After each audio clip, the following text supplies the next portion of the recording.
Fontaine takes very, very close.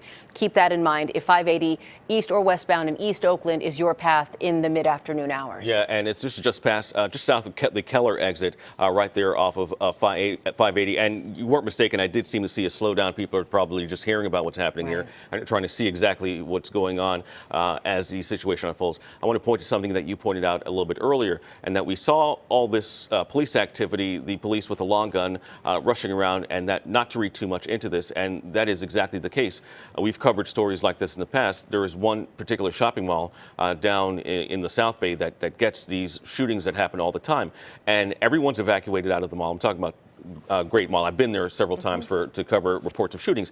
And everyone in the mall, either some of the people in the mall, they'll hide in places in the mall or they'll evacuate. So police have to go inside and clear every single area that a human can be, and that could take hours. I have been out on the scene of Great Mall for hours while police go door to door, and you know, those massive buildings could have rooms everywhere. And so they have to clear that building slowly but surely and meticulously. And that is why this could take some time before we understand exactly what the details are and why we see activity flare up once in a while and then kind of slow down at other moments. That is because police are still going in. That is a massive campus, as we mentioned before, that houses 4 schools at Bay Technology School there in East Oakland. So as you can imagine, this is going to take several hours for police to go through every room in the school and to make sure everyone is safe. And before we find out what exactly happened in this report of a shooting that took place, but the most important part here is are all the students out and accounted for, and are they safe? And that is what the primary focus is right now. And that is why usually in times like this, it takes so much time for us to get more information to pass along to you. But that is the key, is the students in this case. It'll be interesting to unwind, once we get it, the police response to this incident at the school. It's been a few years by now that the Oakland Unified School District did away with its own police department. OUSD used to have its own police force, had a number of officers who essentially went to different campuses. It wasn't like one officer was stationed at each campus. It is a huge district. Tens of thousands of children attend school through OUSD. A few years ago, they disbanded their Oakland Unified School District Police Department. OPD is now the one helping the Oakland School District with its response. Clearly, a situation like this rises to all levels because Alameda County Sheriff's deputies are also at the scene here. Alameda County assisting OPD. OPD, I'm assuming, is taking the lead on this one. So again, how did news of the shooting even come about? If we think back to previous school shootings that we've experienced and covered together, you hear stories about a student calling 911 from inside the classroom, people hearing gunshots and calling 911, repeated calls to 911, as it was the case in the recent Uvalde school shooting at the tail end of the last school year that just ended in May, I believe. So a lot of scrutiny after that school shooting in Uvalde, Texas, on the officers' actions in particular. Why did they wait so long? They were on the campus of that school shooting for more than an hour before moving in. In that case, they were hearing gunshots go off. I can hope and almost assume that that is not the case here, because if we've been trying to read the urgency from this live picture we've been getting, you see some people running and certainly a larger number of vehicles, but this isn't one of those crisis in the moment situations where parents are saying, I will jump over that fence and get in that classroom and get my child out. This doesn't seem to be that. And again, thank goodness. Yeah, and the reason we know about this is because we've seen it play out too many times when we cover these shootings right here on the air. All right, so some new information just coming in. We are confirming now that 3 patients from this shooting at this school were taken to Highland Hospital to be treated. We're hearing that as many as 5 people were injured in this shooting. The extent of their injuries unknown, but Highland Hospital has 3 of those patients, and as you know, patients dealing with heavy trauma are normally taken to Highland because they have the facilities to deal with patients who have been through a lot of trauma. So we do have that confirmed within the last few moments or so that 3 people are being taken there. Also, within the last few minutes, alcohol, tobacco, and firearms. That department, the San Francisco division, they are also responding to this incident to assist with this investigation. So federal officials are also going to be part of this. The extent and the reason why, not yet clear. They could just be providing aid to this massive operation that has already drawn in the Alameda County Sheriff's Office along with OPD, who's already on the scene. It's their jurisdiction. But now ATF, they're going to be involved in assisting with this investigation into exactly what is happening here. Let's get back to our Greg Lee. He's been on the ground for us almost the past hour now. Greg, you were able to talk with a parent of a 7th grade student. You're getting us new information now. Yeah, Gasse, we've continued to speak to some of the parents that, as you can imagine, are concerned and waiting to hear word about the safety of their children. We just spoke to another mother who was actually on campus at the time. She was at Rudsdale Continuation School, and she said she actually heard the gunshots, and she tells me she believes she saw the gunmen. That said there were multiple of them. Again, that is not confirmed by law enforcement, but just going off what this one mother said. Then she got word from her child that she was on campus and just a short time ago was reunited with her student. We also spoke to another woman who was waiting because, as we've said, there are multiple schools in this area. There is also a daycare center for kids from 0 to 4. So they are working on evacuating that school as well. This grandmother waiting for her grandbaby to be brought to her safely. And so the panic and the angst and the fear continues for this community in Oakland as they continue to wait to get word, and as we continue to wait to get word from law enforcement about exactly what has transpired and what they are still dealing with on those campuses that are just about a couple of blocks from us. We've continued to see, it looks like high school students evacuating from this area, some of them very calm, and a lot of them in tears. And so it has been a difficult and tense situation for obviously the students, but the parents as well. And speaking to that mother a short time ago who was on campus, we asked her to describe her relief when seeing her daughter and being reunited with her, and she just broke down in tears and said, sure, we can prepare for this and we can do drills for this, and our kids are warned about the possibility of this. You just never think it's going to happen near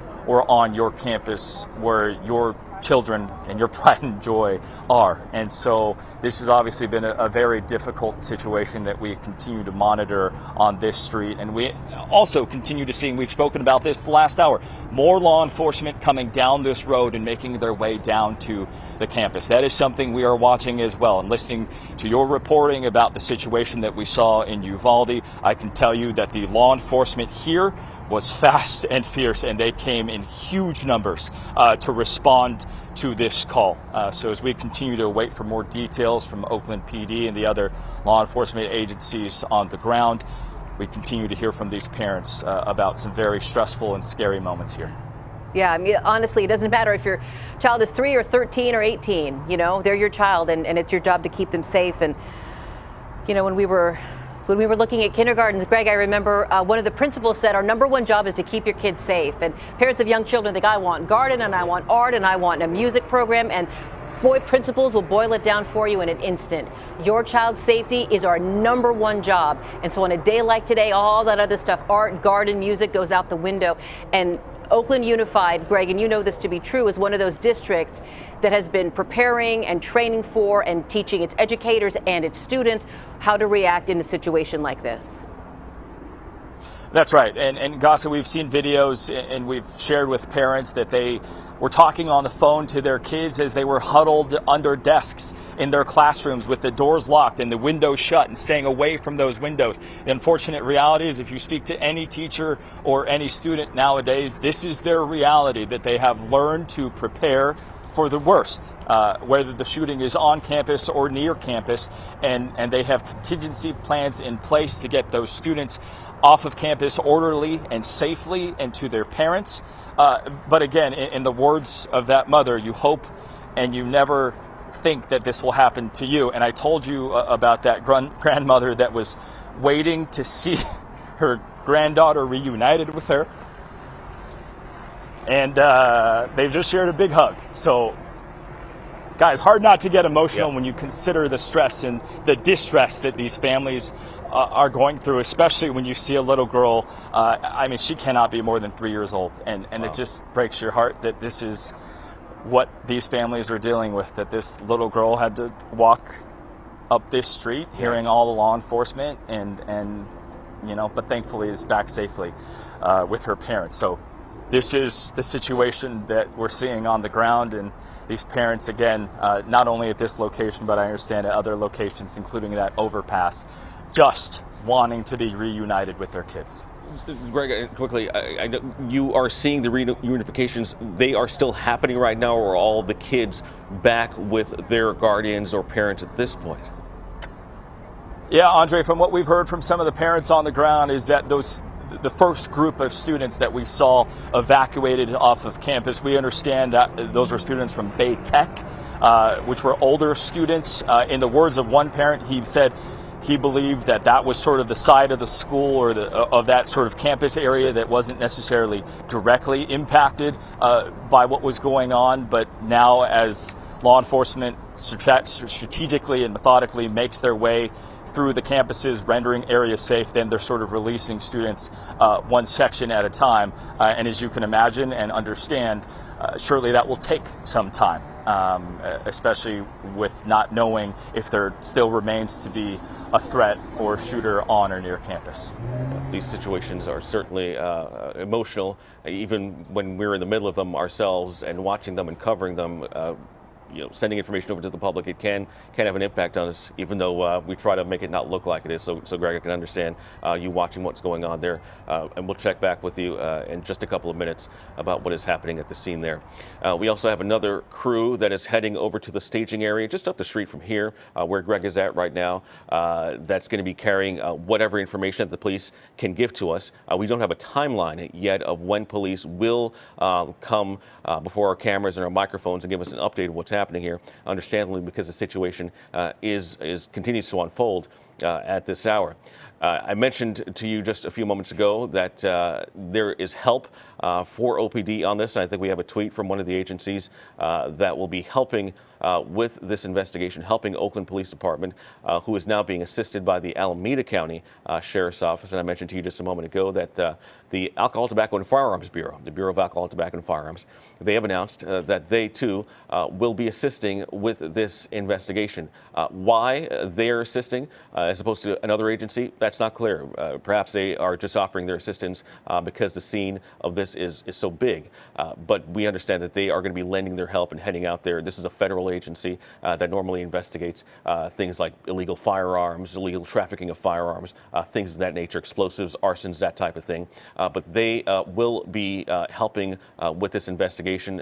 Apologize for the shot there. We're having some interference with the signal. That's why it keeps going in and out right there. But we're staying on top of it for you and passing along to you any information that we get from the scene of this shooting, the school shooting. Again, 5 people are confirmed to have been injured in a shooting at this school campus in East Oakland.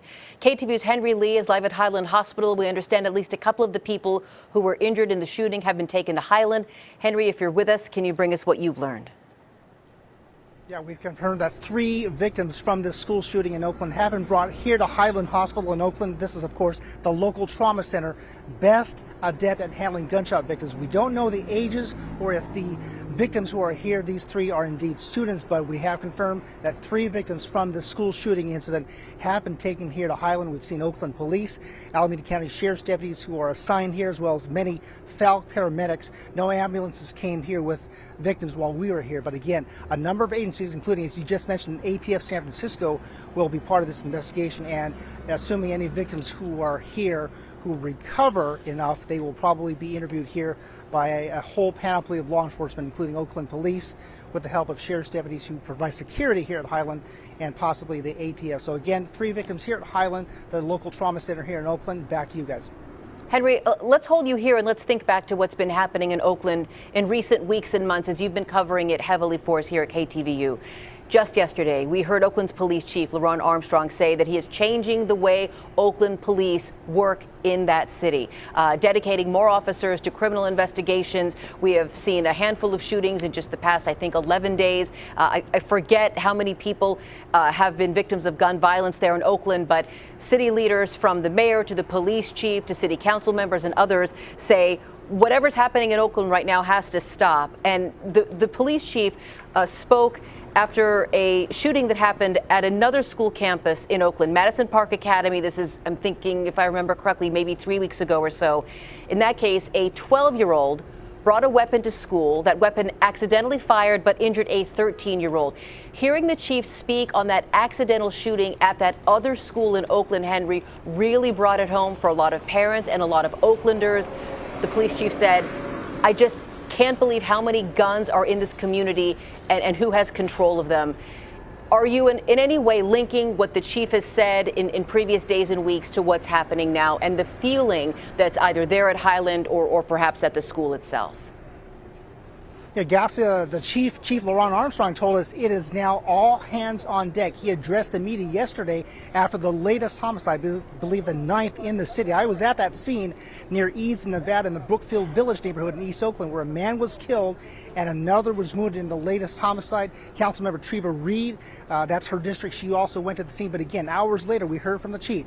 He is now adding 8 officers permanently to CID, which is the Criminal Investigation Division, heavily understaffed for many, many years, and not going back decades. So this is what needs to be done, according to the chief, adding 8 to the CID, reinstating the traffic unit, because he says a lot of the traffic violators sometimes are violent crime suspects. And again, in the weeks to come, he also said that he wants to throw all available resources into the streets of Oakland to help combat gun violence. He says that even though guns are being taken off the streets, there are still others that have yet to be retrieved, whether they're ghost guns, they're rifles, assaults. There's too many guns on the streets, according to the chief, and he says things need to be done with the help of Operation Ceasefire, community advocates, and all the stakeholders, which include the community members who hopefully call in tips, council members, the clergy, and everyone. Everyone needs to be put into this because, again, he said this is all hands on deck. Yeah, and Henry, just to bring it back to right where you are,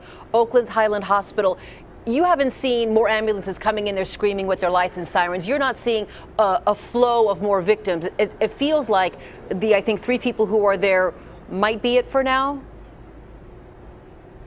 We hope so. Again, we haven't seen any Code 3 lights and sirens ambulances that might be related to this shooting since we've been here. But again, Highland, very well versed. Sadly, or perhaps fortunately, these doctors here are very adept, very expert at what they do. And in fact, and as each year passes, they become better at it. And we've heard from OPD many times over the years that but for the work, the medical intervention done by doctors, nurses, and medical staff here at Highland, so many more gunshot victims and other victims of violent crime might have lost their lives. But they're doing as much as they can here. We understand 3 victims are here from the school shooting, and we will wait to see if we get any conditions on these victims. Henry Lee reporting live for us on this breaking news story outside of Highland Hospital, where 3 of the victims of today's shooting at Baytech Technology School were taken to be treated for their injuries. A total of 5 people taken to other area hospitals are being treated elsewhere. Henry, thank you so much. We want to turn things over now to Brooks Giroux. Brooks, you were supposed to be heading to the staging area, which was supposed to be over at Crest and Fontaine, but we're hearing that you had to be moved to another location. What can you tell us, and where are you now? Well, we've been in several locations. Currently, we are at Keller Avenue and Mountain Boulevard. When we pulled up here, we saw all of this sort of organized chaos. You can see behind me, there were many, many children who were out here waiting not only for buses, but also for their parents to be reunified. The big message that a lot of the school officials want to get across, I spoke briefly with the principal who said, all the children are safe. They're trying to reunite them with parents. They want parents to come here to the corner of Keller Avenue and Mountain Boulevard to pick them up. Now, we were up the road just about 5 minutes ago, and that is where we were actually escorted off the street there because we were told it was an active crime scene. But what we saw were men dressed in SWAT gear rushing in. They were saying it was an active crime scene over and over again. We saw not only a Bearcat, but other heavily armored vehicles heading up that way, several ambulances. They have taped off much of that area from the overpass on Fontaine Street, and that is why we've come back down here. Right now, cops are trying to direct traffic and get people in so the parents can come and pick up their kids.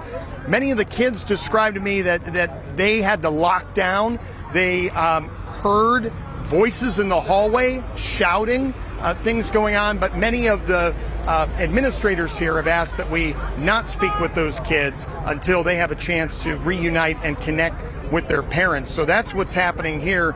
You can see sort of behind me, Steve, if you want to go that way, across the street, there are more children coming from those schools down from this overpass here.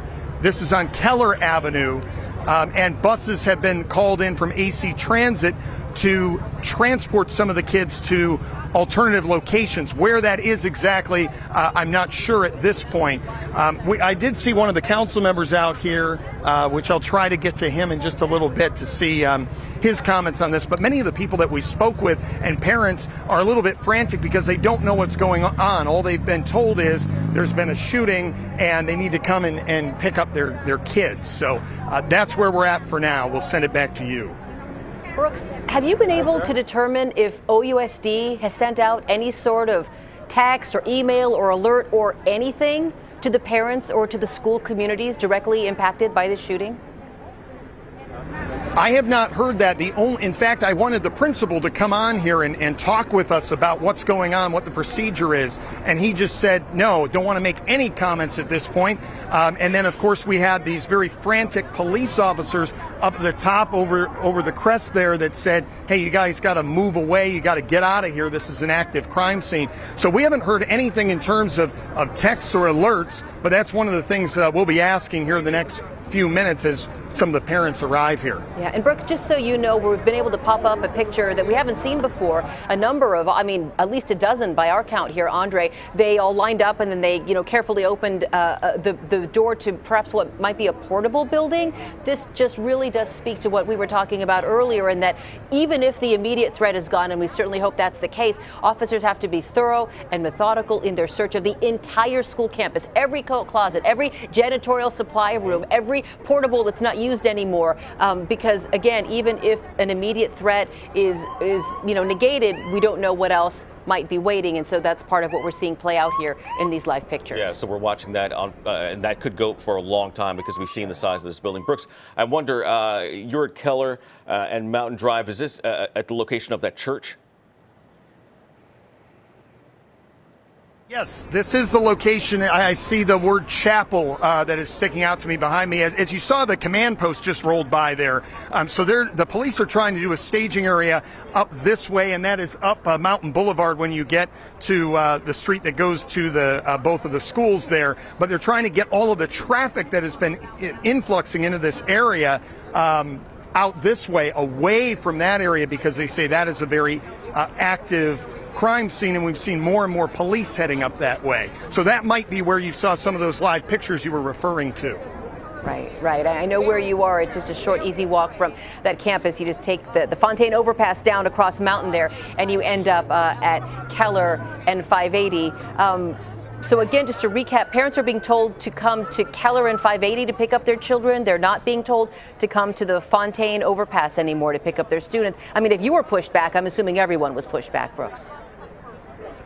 That's right. And Fontaine now is where all of basically that's where the command post is getting set up for police, because they quickly escorted us and another crew out of there immediately and brought us down Fontaine, across Mountain to where we are standing right now.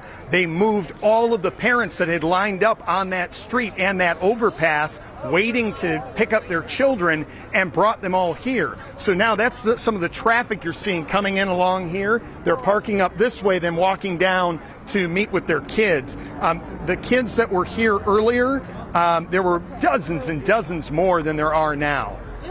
So we're going to try to see, who all is here and what all is being done and who we might be able to talk to. Let me see. I see Lauren Taylor here. Lauren, can you tell, we're live on the air right now. Can you tell us a little bit about your impressions, what you know, what's happening here?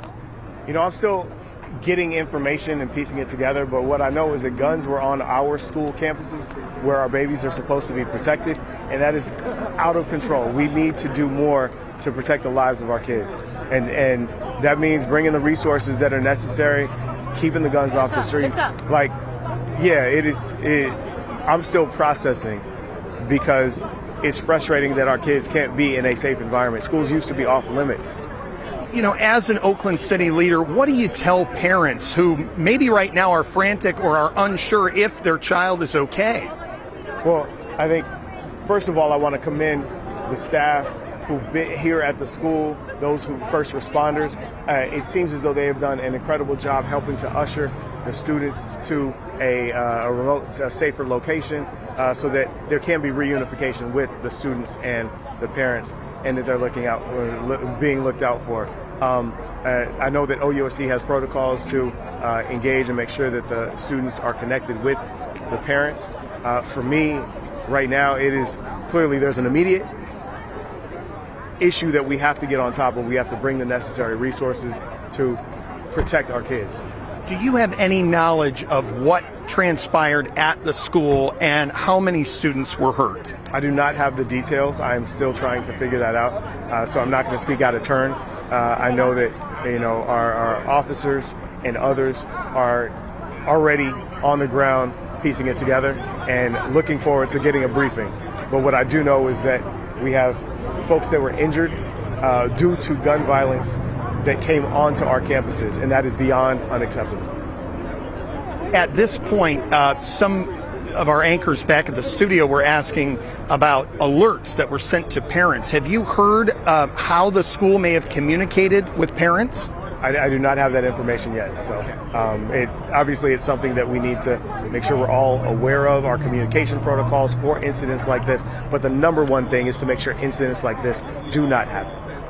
All right, Lauren Taylor, thanks so much for talking with us here live. So once again, we're out here where families are being reunited with their kids that have been waiting on the corner of Mountain Boulevard and Keller Avenue at this chapel behind me. This is the Reunification Center that they've set up at this point, and we're seeing a steady stream of cars and parents come here to get any kids that remain. Many of them have already been picked up by buses or other people who have parents who have come here. But as you heard the city council members say, gun violence as we approach, we're approaching 100 homicides in the city of Oakland. It just seems like it never stops. So, Brooks, you brought up an interesting point here just a moment ago that something that we had been told initially by authorities was the staging area, but we now know it's going to be where Brooks is, by that chapel there on Keller Avenue, Mountain Drive. Initially, it was over on Fontaine, but as Brooks has been witnessing, as he's been gathering out there, it looks like they're moving a command post over to that area right now and moving parents and students to this chapel further down the street, further away from the crime scene. Brooks, I do wonder, we see a lot of activity behind you, a lot of the students, we could see some parents and obviously some council members, but and this is something I asked Greg just a moment ago, just to kind of get a feel for those watching at home, what the situation is there. When you talk to parents, when you look at the faces of parents and students in particular, how do they look to you out there? Is it shock? What can you tell? Well, we arrived on Fontaine first, up at the overpass up the road, and I would say it's probably about a half mile down the street here, down Mountain Boulevard, then you turn off onto Fontaine. We saw a couple of parents there. One of them was actually an uncle of a couple kids, and he went up to the school before all of the ambulances and law enforcement got there, and he was really alarmed because he said that he didn't feel as though there was enough urgency going on, and it was making him agitated because he didn't know what was going on. He didn't know if his nephews were okay. Now we've learned they are. They've since been unified. But when we see people down here, actually when we pulled up, there were a lot of kids that were surprisingly calm. They said that they were very nervous at the time when they were on lockdown. They didn't know what was happening outside of their classroom door. But since they've gotten here, they felt much more comfortable. Many of them telling me that they had spoken with their parents and were just sort of waiting here to have them picked up. But I will say that I was sort of surprised by the amount of law enforcement presence that came 10, 20 minutes after we got on scene on Fontaine.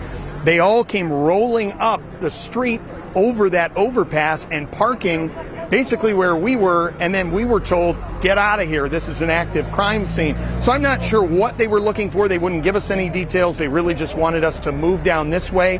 And by the time we came back down Fontaine along Mountain Boulevard, all of the parents that were once parked there had moved this direction, and this is now the point where people are being reunified. We kind of stumbled upon it, to be honest with you. We were told it was going to be about 0.3 of a mile in that direction across Keller Avenue. Brooks, is anybody from any of the schools that are affected there at Keller and 580 with you? Or is it essentially up to the students to use their cell phone or borrow a friend's cell phone to call their parent? I mean, is there anyone kind of overseeing this process, or is it every young man and woman for themselves?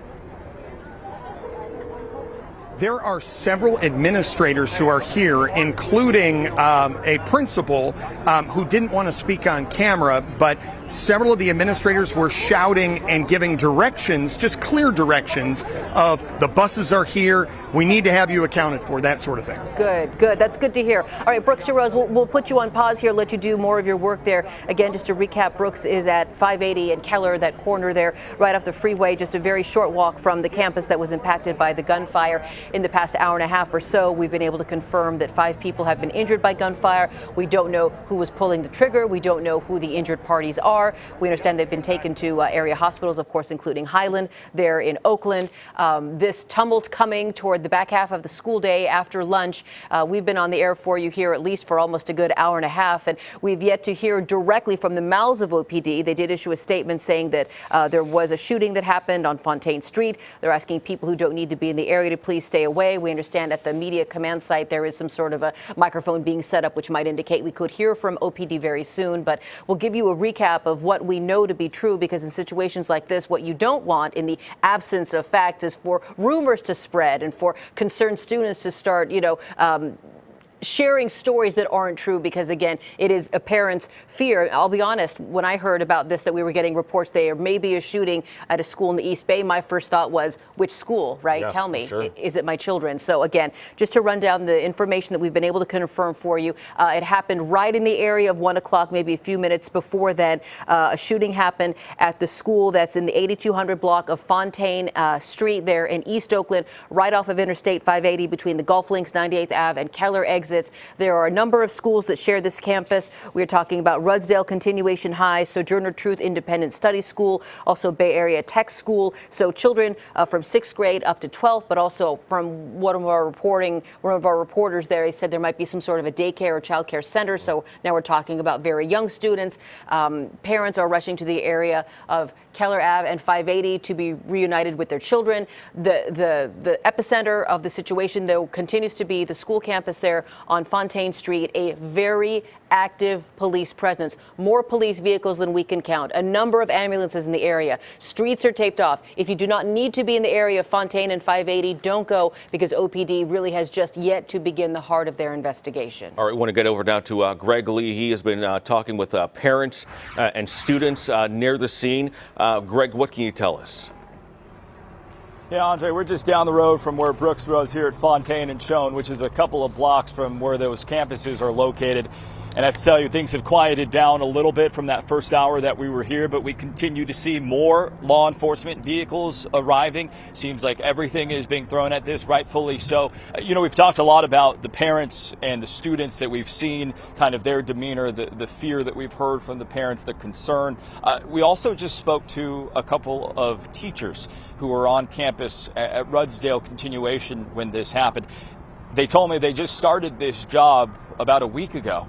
And as you can imagine, they go through this training, and part of the training is to know what to do during an active shooter situation, to close the windows, close the doors, and barricade your students inside, and then wait till word to evacuate. So when they did get that word, they came out.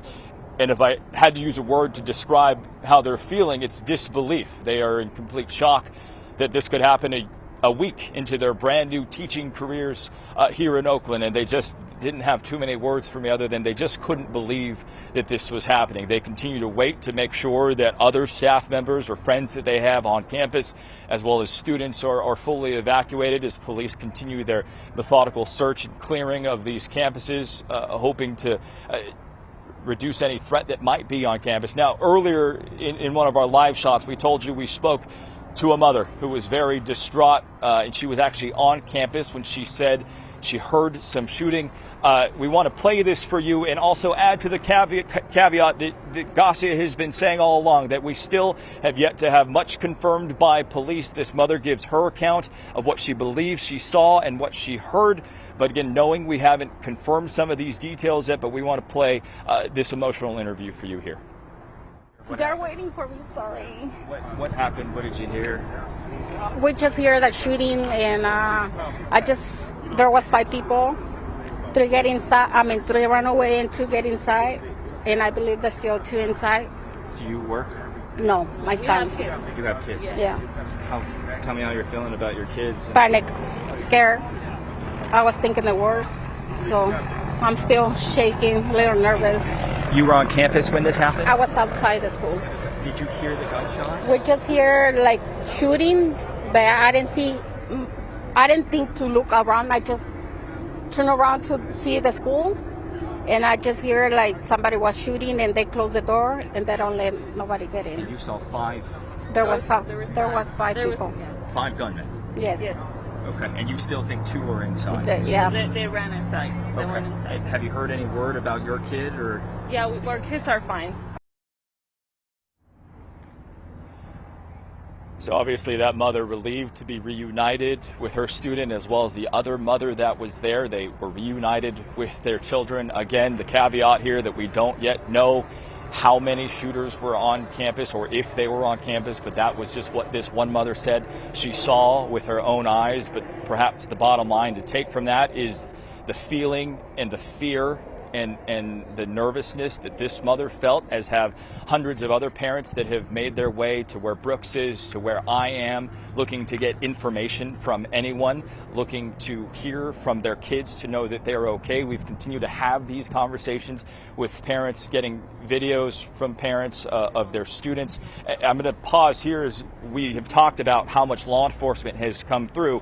Even more than an hour and a half into this situation, we continue to see more officers and more law enforcement presence arriving. As you said, Andre and Gassia, the ATF, will be part of this investigation, as well as other law enforcement in the greater Bay Area, wanting to get to the bottom of this and wanting to assure that children are safe and that, officers know and they can tell and relay to parents and to us what exactly happened here this afternoon. But again, going back to that very concerned mother, that has been the comment from all these parents, as you could imagine, that they were in fear, they're scared, and now they're relieved, many of them, to be reunited with their kids, and many of them continuing to wait for word. And again, we mentioned that daycare, and we spoke about a daycare being about a block away from these schools. We're seeing other very young kids holding teddy bears and holding their stuffed animals as their parents come to get them and get them back home, and likely now have to have a conversation with them that many parents are far too familiar with, which is what happened here today and why they were evacuated from campus and why they were forced to close the windows, shut the windows, and turn off all the lights. Guys? I mean, we heard a lot of grief. We heard a lot of, frustration in the voice of the mother you interviewed, who was at the school. She was able to reunite with her son, but she heard gunshots on her son's school campus. We'll put you on a quick hold, but I want you to listen to this next piece, a videotape that we're going to play with us here, Greg. Hold, because we're about to hear from an uncle of an OUSC student at that campus arriving at the scene, clearly very frustrated with the response. Let's listen. So you were put on hold when you tried to call? Correct, which was unbelievable. It's really unbelievable that the Oakland Police Department acts this way when there's especially an active shooter with kids there. I see all these cops with AR rifles, and instead of running over there or escalating the situation, they're walking, talking to each other, being on their cell phones. Come on now, guys. Were other parents up there? Were other people up there? Or what is it like up that way? There's tons of people out there. Parents are just like me, trying to get their kids out of school, making sure they're safe, and the cops just keep telling them to relax. It's like, how can people relax when there's an active shooter in there, and your kids, your nephew, your cousin, somebody is in there? It's scary, and I don't know. Did you see anyone hurt?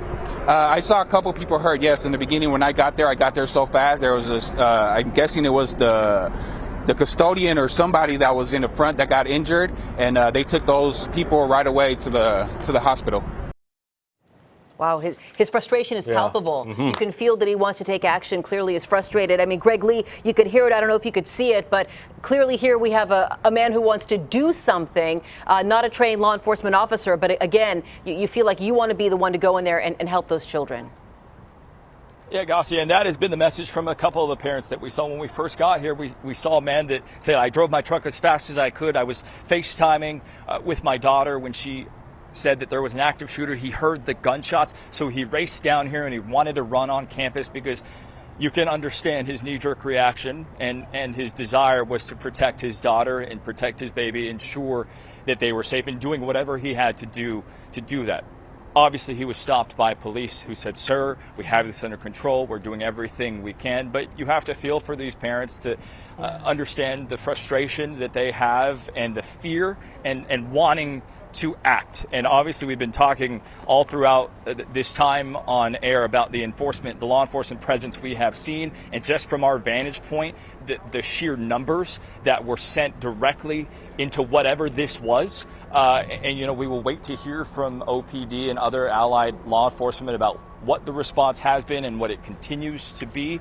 But again, you certainly feel for these parents that are going through a worst case scenario and fear for the worst and just want answers. And so, you understand and feel for that uncle there. Greg, I wondered, we've been talking about the school and the fact that, this campus houses 4 different schools. What are the age ranges of the children that you've been seeing come across the area where you've been standing? Yeah, Andre, from our vantage point over the last hour and a half, we saw initially these Bay Area Tech students that were exiting campus. And from what we understand and speaking to these teachers and students, those were mostly high school students, at least 8th through 12th. And now, we told you about that daycare that we've continued to bring up. We saw that grandmother taking away her granddaughter.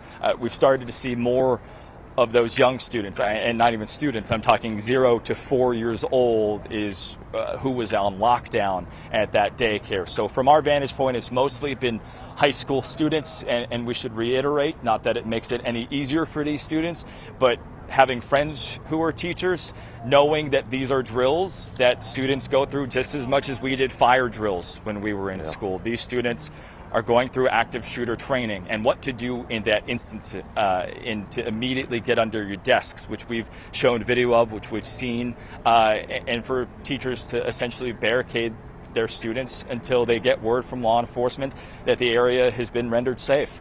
Again, it is an unfortunate reality that is the situation we're in, that these young students, and you heard Lauren Taylor say it in Brooks's interview, but that these kids can't go to school knowing that they are safe. And so, these students are very aware of these situations, and credit to them, because all of them coming out were very calm. Some of them obviously understandably emotional.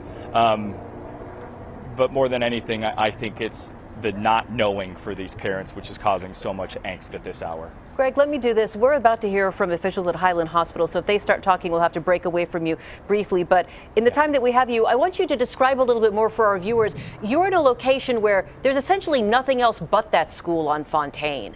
So you're talking about a school campus that's fairly isolated from the hustle and bustle and urban activity of Oakland. You're right on the side of a freeway, nothing but a school on one side. So it's not a very congested area. It really is just that school. So if we're wondering, did someone bad from the outside come in? Was the shooter someone from the school community? This is all, part of the equation that's being looked at.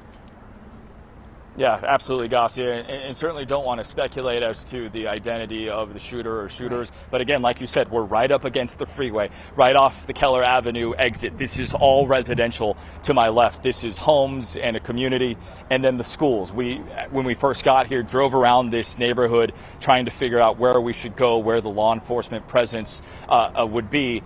And to give you an idea of how much the school is a part of this community, we saw people coming out of their homes that don't even have kids here, that were looking for answers about what was going on because they didn't and couldn't believe that this was happening in their community. Greg, we want to butt right in. Pardon me for a second. We want to get right over to Henry Lee. He's over at Highland Hospital. We understand the Chief Administrative Officer at Highland Hospital will be speaking. Henry Lee joins us now live with more. Henry.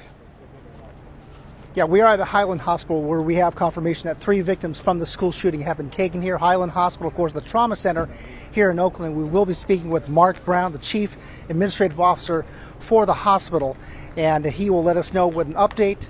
Mark, what do we have? Yeah, thank you, everybody. So Alameda Health System would like to confirm that we've received 3 patients from the East Oakland school shooting. We're asking everybody who has any concerns or questions to please not come congregate here at the hospital. We'll be releasing another statement through James Jackson, our CEO of Alameda Health System, around updates on patients' conditions and where we're going with that. Again, we're asking everybody to not come to the hospital and congregate here. We do have other patients that are being seen here at the hospital. But again, to confirm, Alameda Health System here at Highland Hospital has received 3 patients from the subsequent school shooting. And James Jackson will be coming out to do another update in about 30 to 45 minutes. Okay. Mark, any word on conditions of these 3 patients? Right now, they're all critical condition. And can you say if any of them are minors or not? Not right now, we can't. You can't say either way. Correct. How soon will they- Pending notification of family and everything like that. So we need to respect privacy when it comes to HIPAA violations and anything like that. So we just need to be mindful of what we release out there before we talk to family members. And can you confirm All right. any number of patients who are in the ER and how many? Henry, we got to cut you total? off right here. Sorry about this, Henry. We have OPD getting ready to hold a news conference on this right now. Let's listen in. Responded to shots being fired or possible shots being fired in the area of 8200 Fontaine Street. Upon arrival, our officers located 6 victims with apparent gunshot wounds. All those victims were transported to local hospitals where their conditions right now are currently unknown. We are asking all the public to please avoid the area as this is still an active crime scene. If anyone does have video or may have witnessed this, we're please asking them to contact the Oakland Police Department. For all the parents who are trying to pick up children, we're asking them to please meet their children at the church located at Fontaine in Church. And that's all for now.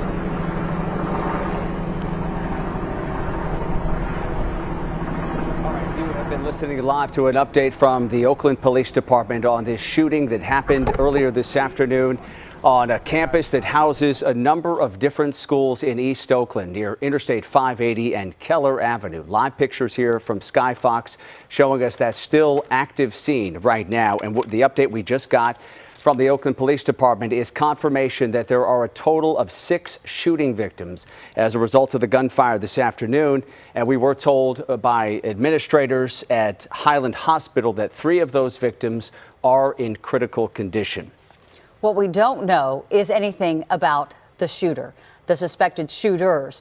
We do know that we have seen officers from Oakland Police going into various buildings on this campus as they work to clear the campus and make sure that each individual building, again, we said that there are a number of schools located on this campus, that each one of those buildings is in fact safe.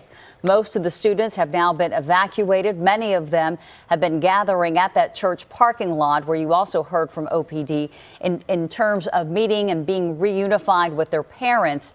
Bay Area Technological School, which is on this campus, has been posting updates on its Instagram account, telling people where they can go, where their students will be located, and in fact giving parents directions on where to be reunified with their children at that church parking lot there at Keller and Mountain. Again, we continue to follow this active scene. We did get that update just a short time ago that there have been 6 people with gunshot wounds, many of them transported, at least 3 of them taken to Highland Hospital, where we just heard that they are in critical condition. Yeah, and this is still a very active scene at those 4 campuses. We understand at least 4 school campuses here at 8200 Fontaine Street, again near 580 and Keller Avenue. There's Heather just mentioned the Bay Area Technology School there, as well as Sojourner Truth Independent Study, Rudgedale Newcomer High School, and Rudgedale Continuation School, as well as a preschool in that vicinity as well. All of those students initially, after reports of the shooting around 1 o'clock this afternoon, those students were put on lockdown, of course, after reports of this gunfire on the campus. And then shortly after that, those students were all evacuated. And of course, what we have unfolding now is a process that we have seen play out all too many times here in the Bay Area and across the country. This frantic scene where parents worried about their children and their well-being rush down to a school to try to find their kids and make sure that they are okay. Now, we want to point out that parents are being told right now to meet at St. Cuthbert's Episcopal Church at the corner of Mountain Boulevard and Keller Avenue. That's where all the students from all of these various schools who've been evacuated evacuated because of the shooting are going right now. That's where the Oakland Police Department is telling parents to meet their students this afternoon. Yeah, and this comes at a really sensitive time for the city of Oakland as it endures just more gun violence. It has been relentless recently in the city of Oakland. 9 homicides in Oakland in just over a week. So obviously resources, OPD really stretched thin as they investigate that increasing number of homicides. And then you have this shooting that took place, as we understand it, on a campus that houses several different schools. Again, we did hear from current city councilman and mayoral candidate Lauren Taylor, who described it as a shooting coming onto our campuses. So again, a lot of questions of exactly how this unfolded, if there was shooting outside of the campus and perhaps one or two of the shooters ran onto the campus. Those are questions that we're still waiting to get answers to. But we did hear from at least one parent who told one of our reporters that she was on the campus. She heard the shooting and that she saw as many as 5 potential suspects. Again, this is from a parent who was on the campus when all of this chaos broke out. We want to go ahead now and bring back one of our live reporters at the scene, Greg Lee. I know you've been talking with parents who have been anxious to be reunited with their children. What else are you learning about what happened today? Yeah, Heather, Alex, we're a couple of blocks away from that official Reunification Center. We're at Fontaine and Schoen, which is just about 2 blocks down the street from where that campus is that houses all of those schools that we've been talking about this afternoon. And in the hour and a half or so that we have been here, when we first arrived, we have to tell you just how big the rush of law enforcement officers were to this scene. It was car after SWAT vehicle that was rushing to the scene to respond to the reports that they received of an active shooter on this campus. Then shortly thereafter, we started to see students being evacuated from Bay Area Tech. Speaking to some of the students and the teachers, that was the scene as they were trying to evacuate as many students as they could safely and in an orderly fashion. And what we've been talking about a lot this afternoon is that the unfortunate reality is that these schools and these students and these teachers go through regular active shooter training. Because we have seen this happen far too many times in our country, that these students know what to do in the instance that they receive word of an active shooter. So we spoke to a parent who showed us a video from her child's 7th grade classroom of students huddled together underneath a desk as a teacher was closing the windows, closing the doors, and barricading the door until they received word that they were safe. When we first arrived to this scene, there was a father that said he had been FaceTiming his daughter who was on campus, and then he heard the gunshots in the background, and you can imagine the panic and the fear and the shock from any parent in that instance. And he said he rushed here and he tried to get through the police line because he wanted to get his daughter to safety. He wanted to ensure that she was okay. Thankfully, he's been reunited with his daughter. As you can imagine, police certainly stopped him from going in as we continue to see more resources arriving.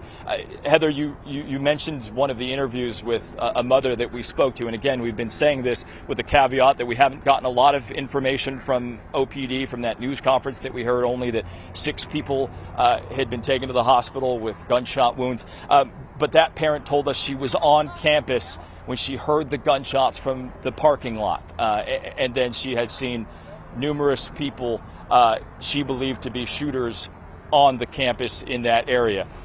We also want to say that in addition to those 4 campuses, we understand there's also a daycare that was just about a block away from these campuses that were also on lockdown. And in the last 30 minutes or so, we have seen parents coming to get their children who range in age from 0 to 4. So we are talking about all age ranges of children, many of them calm, a lot with tears in their eyes, and many in just disbelief. And the parents especially in complete disbelief that they said, yes, we see this on the news, and yes, we know our students prepare for these kinds of situations.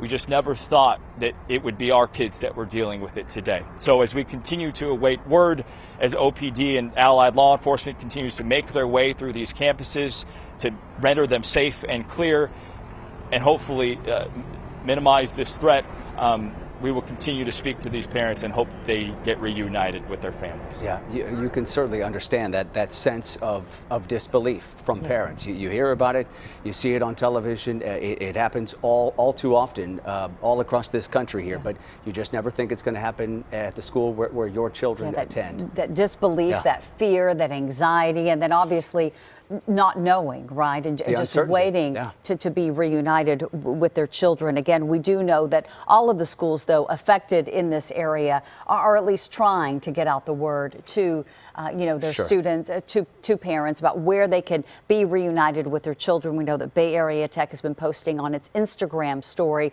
giving updates. So the school is doing the best they can to inform parents about the situation. Yeah, and I think it's important to point out, we heard from the Oakland Police Department a short time ago, a total of 6 shooting victims as a result of this shooting here on this complex that houses a number of different campuses. 6 shooting victims, but we don't know if any of those shooting victims are in fact students. We've sort of pointed out the fact that it's possible you had some sort of an act of violence, a shooting that happened close to the campus that sort of spilled onto the campus. Obviously an incredibly dangerous situation for those students and for the school community, but it is important to point out at this juncture that we just don't know if any of those shooting victims were in fact students. Yeah, and that's something that right now neither OPD or Highland Hospital is ready to confirm for us.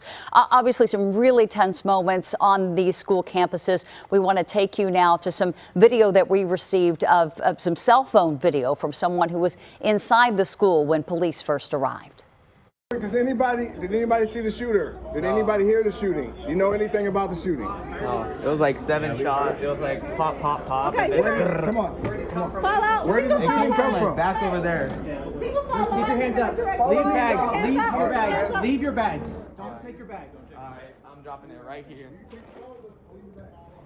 Boy, just a tense scene inside one of these schools this afternoon. You see, obviously, law enforcement responding, guns drawn, trying to get information from some of the students to figure out where the shooter or the shooters, because obviously they don't know at that juncture what who they're looking for, how many people they might be looking for, trying to get information on who they are searching for. And again, it's important to point out here, we are being told this is still an active scene at the school. A short time ago, we did see officers working their way methodically, room to room, trying to search for people who might still be on that campus. So you never know if somebody might be hiding out, and they have to cover their bases here. Law enforcement does, to make sure there's nobody on that campus connected to this shooting. Obviously, priority number 1 is to evacuate, to get all of the students, the teachers, the faculty, the staff out of any potential harm's way, and then to go ahead and clear the remaining buildings, classroom by classroom, office by office, to make sure that it is in fact safe for anyone to return there. And obviously they're still looking for the person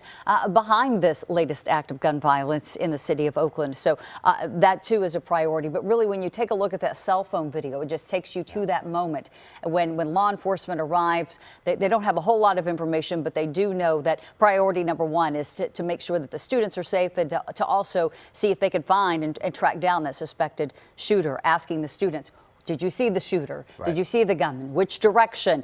Do you know who that shooter might be?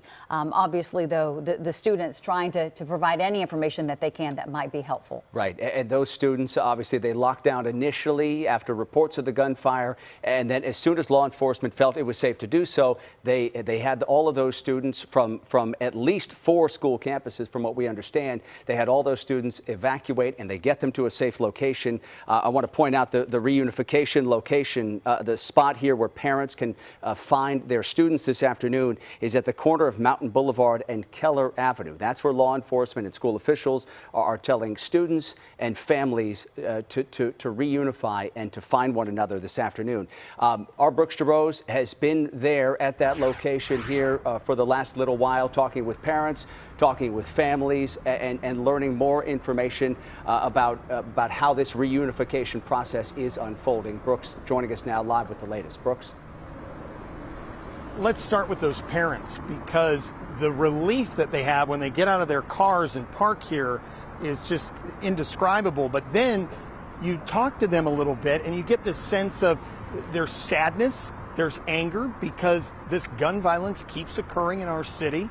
and they're happy that their kids are okay, but they're still very saddened by the fact that there are others who are in the hospital or being treated right now for gunshot wounds.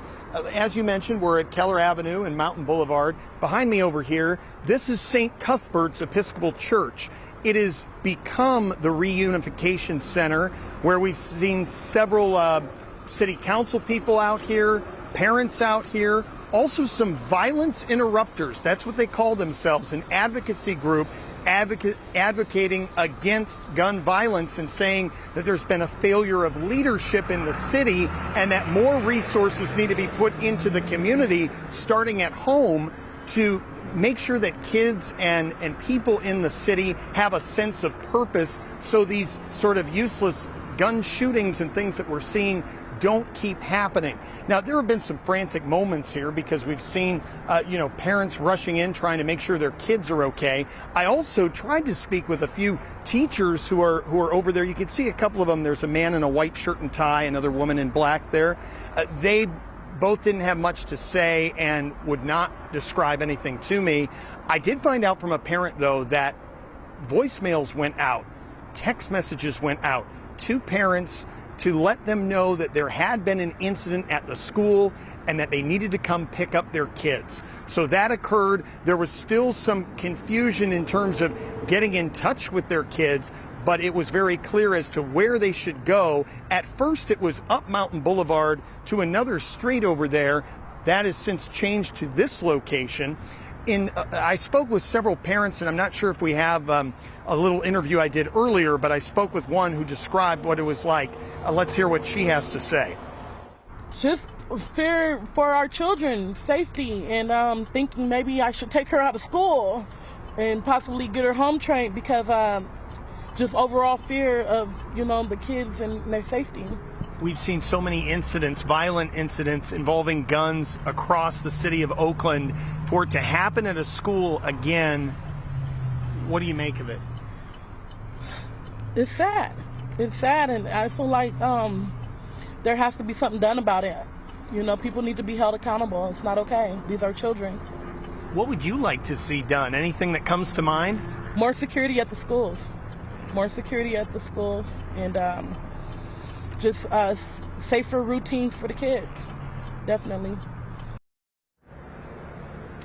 Now, right now, you can see an Oakland police car blocking this overpass here on Keller Avenue. They're not letting any traffic up that way. That's toward the school. Greg Lee, fellow reporter, is up that way, reporting live from there. And that scene and the heavy law enforcement presence that came in there earlier today. We also saw it on the other end of Mountain Boulevard going up over another overpass toward the school. That's where we saw people dressed in SWAT. And a couple of parents came down from the school after arriving there to pick up their kids before all that law enforcement got in there.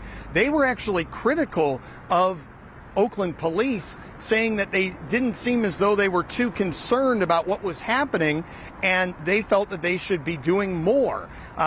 That's to say, we still have limited details as to what specifically happened, but some of the kids I spoke with here briefly had described that they had heard yelling in the hallways, that they were locked down inside the school, and then safely evacuated from the school and brought down to this location, where there have been several AC transit buses that have also come by, picked up many of those children, moved them to other locations. I'm not sure on the specifics of where those buses went, but they want to make sure every child is accounted for. So we saw the principal out here, we saw administrators out here, sort of checking off the list and making sure that every child in any particular class was accounted for, so parents were not any more frantic than they already were coming here to reunite with their kids.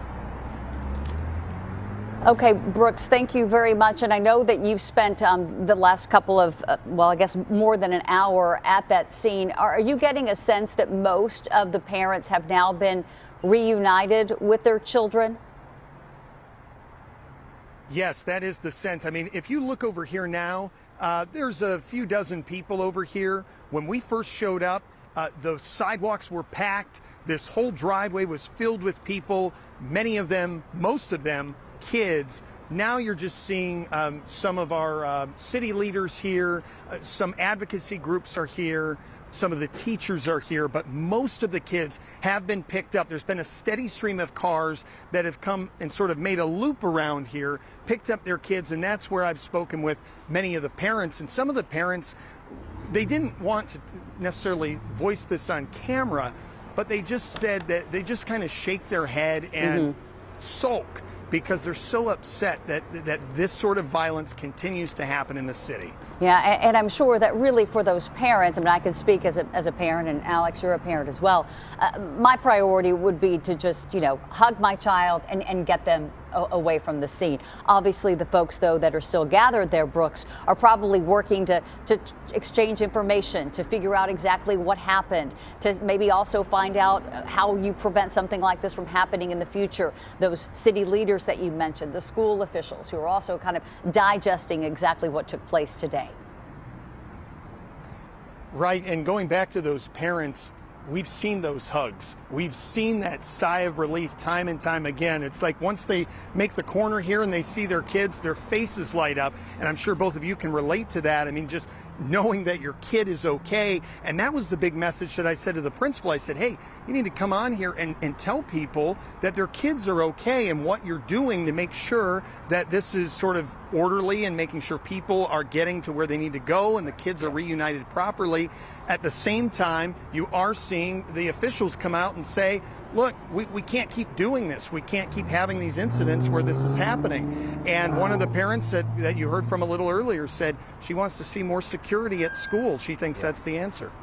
Brooks, let me ask you a little bit more, if I can, about the notifications that you talked about that did go out to families here, telling them about what had happened on the campus. I hate to say this, but the last time we had a shooting on a campus in Oakland, which was just back in August, there was some criticism after the fact. This was at Madison Park Academy, a middle school, and there was some criticism after the fact. Some parents said, look, they didn't get the notification that they would have liked to know that something had happened on the campus. Do you get the sense today, the parents you're talking to, it seems like they are satisfied with the way the schools and the district communicated with them?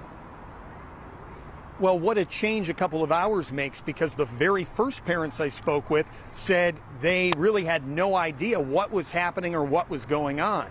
Then when I spoke with some parents just recently, within the last half hour or so, they said they got repeated voicemails on their phone that said, there's been an incident, here's where you pick up your kids or meet your kids at this location. They had no other details beyond that. So I'm not sure that everyone is necessarily satisfied with the response, but at least now we know that some sort of alert went out to parents. How quickly, still unsure, but people were up at the school and parents were up at the school even before we saw a heavy law enforcement presence, guys in SWAT moving up that way. Well, that's certainly what you would expect from any parent, is to just rush down to that scene and try to do whatever you can to make sure that your child is okay. But Brooks DeRose reporting here from the Reunification Center. Again, it's at Mountain Boulevard and Keller Avenue. But Brooks, it does sound like all the students, it seems, have at this point gotten in touch with their families and their loved ones, which is fantastic news.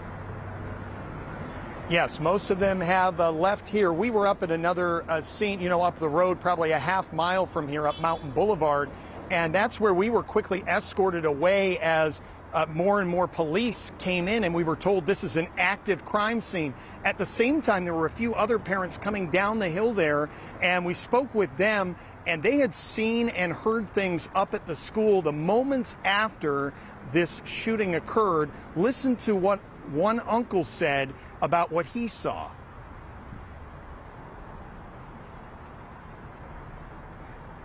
So you were put on hold when you tried to call? Correct, which was unbelievable. It's really unbelievable that the Oakland Police Department acts this way when there's especially an active shooter with kids there. I see all these cops with AR rifles, and instead of running over there or escalating the situation, they're walking, talking to each other, being on their cell phones. Come on now, guys. Were other parents up there? Were other people up there? Or what is it like up that way? There's a tons of people out there. Parents are just like me, trying to get their kids out of school, making sure they're safe, and the cops just keep telling them to relax. It's like, how can people relax when there's an active shooter in there, and your kids, your nephew, your cousin, somebody is in there? You know, it's scary, and I don't know. Did you see anyone hurt? I saw a couple people hurt, yes. In the beginning, when I got there so fast. There was this, I'm guessing it was the custodian or somebody that was in the front that got injured, and they took those people right away to the hospital. You know, in the middle of all this, we saw a lot of traffic backed up, but police had blocked off a lot of the exits and had been very clear about where they wanted parents to go. It did switch at one point from a spot up the road to where we're at now. That being said, several parents were complimentary of Oakland police, saying they were very informative and gave explicit instructions as to where they needed to go to meet up with their kids. At the same time, that doesn't change the fact that we have people who have been shot and there's still a gunman on the loose. I spoke with Lauren Taylor, city council member, who right out across the street just a little bit ago, and he addressed this ongoing gun violence in the community. Take a listen. You know, I'm still getting information and piecing it together, but what I know is that guns were on our school campuses where our babies are supposed to be protected, and that is out of control. We need to do more to protect the lives of our kids, and that means bringing the resources that are necessary, keeping the guns off the streets. Like, yeah, I'm still processing, because it's frustrating that our kids can't be in a safe environment. Schools used to be off limits. You know, as an Oakland City leader, what do you tell parents who maybe right now are frantic or are unsure if their child is okay? Well, I think, first of all, I want to commend the staff who've been here at the school, those who first responders. It seems as though they have done an incredible job helping to usher the students to a remote, safer location, so that there can be reunification with the students and the parents, and that they're being looked out for. I know that OUSC has protocols to engage and make sure that the students are connected with the parents. For me, right now, it is clearly there's an immediate issue that we have to get on top of. We have to bring the necessary resources to protect our kids. Do you have any knowledge of what transpired at the school and how many students were hurt? I do not have the details. I am still trying to figure that out, so I'm not going to speak out of turn. I know that our officers and others are already on the ground piecing it together and looking forward to getting a briefing. But what I do know is that we have folks that were injured due to gun violence that came onto our campuses, and that is beyond unacceptable. At this point, some of our anchors back at the studio were asking about alerts that were sent to parents. Have you heard how the school may have communicated with parents? I do not have that information yet. So obviously it's something that we need to make sure we're all aware of, our communication protocols for incidents like this. But the number one thing is to make sure incidents like this do not happen. And that is the big message. We don't want to see this here in Oakland, and that's what city council members, we saw another one, Treva Reed is out here as well, just to show support to those parents and also let everyone know that they're here in support of those students. Thank you so much, Brooks. We know that Oakland has been dealing with just relentless gun violence recently. We are getting an update now from Oakland Mayor Libby Schaaf. She has been updated from OPD on the situation, and we want to read now the statement that she just posted to Twitter. She says that this violence actually did happen at a school, Sojourner Truth School, and she says that it not only shocks the soul, she also says that schools should be sanctuaries for our children. She says that all 6 of the people injured in today's shooting there on campus are adults, so no young people, she says, and that they are being treated for their injuries at the hospital. Alex, she also says that OPD and other law enforcement have now cleared the campus, deemed it safe, and all of the students students are safe with their families. Yeah, we learned a lot here.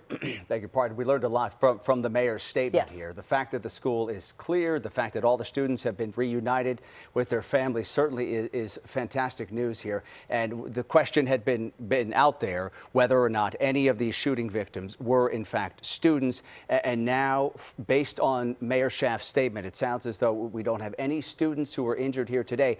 They were all adults. All the victims were adults, is what the mayor is saying. Of course, that doesn't mean that one of those victims was not a member of the school community, a staff member, a guard, someone else associated with one of those schools. And then again, the other key point is the mayor pointing out that she says this happened on the campus of Sojourner Truth Independent Study. That's one of the 4 campuses, schools, that's there at that complex, again, at 8200 Fontaine Street, where that shooting happened this afternoon. Right, and that's something that we've been trying to figure out, because this is a large campus, as we mentioned, with at least 4 individual schools located here at this site in Oakland. So to get this confirmation from the mayor that it did in fact happen at the Sojourner High School campus, now she is confirming that, again, the 6 people injured, she says, are all adults, and that campus has been cleared. All right, we want to get over now back to our Greg Lee, who has been at the scene of this shooting here.